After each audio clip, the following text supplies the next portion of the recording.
I'm Edgar Sandoval, President and CEO of World Vision US.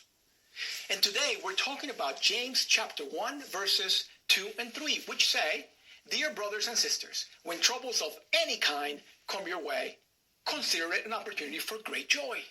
For you know that when your faith is tested, your endurance has a chance to grow." I recently returned from the Ukraine border, witnessing firsthand what has become the fastest growing refugee crisis in Europe since World War II.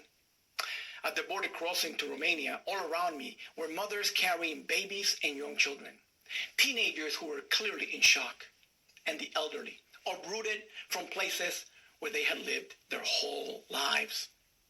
I watched an older man begin to sob uncontrollably.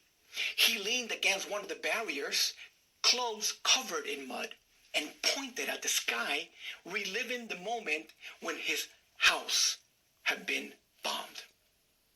The troubles of any kind were in full display, but joy? Where does joy fit in a moment like this?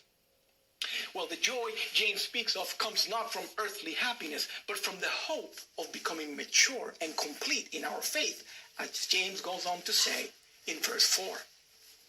Conflict, loss, uncertainty.